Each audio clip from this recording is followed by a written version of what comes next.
وننزل من القرآن ما هو شفاء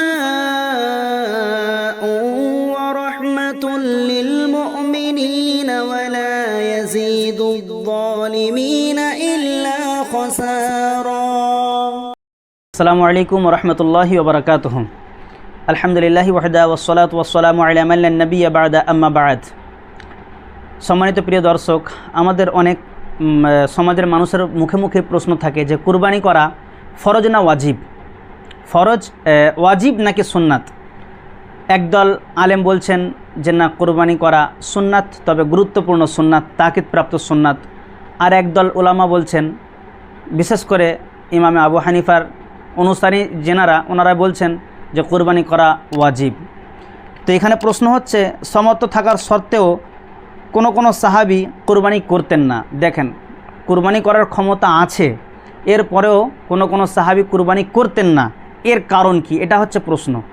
যদি আপনি প্রথমে আমি যে কথাটা আপনাকে বললাম যে কুরবানি ওয়াজিব নাকি সুন্নাত, তাহলে আপনি এই প্রশ্নের উত্তরটা পেয়ে যাবেন। দেখুন, কুরবানি করা যে ওয়াজিব নয় তা জানানোর জন্য হযরত আবু বকর সিদ্দিক রাদিয়াল্লাহু তাআলা আনহু এবং উমারে ফারুক রাদিয়াল্লাহু তাআলা আনহু নিয়মিত কুরবানি করতেন না, মাঝের মধ্যে তেনারা ছেড়ে দিতেন।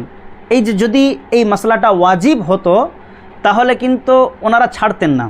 ওয়াজিব মানে ফরজের পর্যায়, যেটাকে আমরা ফিকি ভাষায় জানি, ফরজের থেকে একটু কম, তবে সুন্নাতের থেকে অনেক বেশি।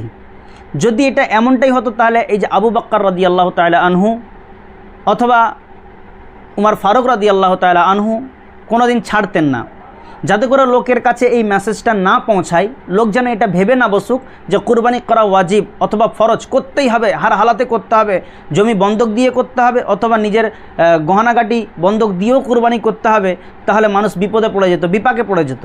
যার কারণে তো ওনারা নিয়মিত মাঝের মধ্যে একবার করে ছেড়ে দিয়ে এই উম্মার কাছে এই মেসেজ দিয়েছেন যে এটা ওয়াজিব নয় বরং সুন্নাত।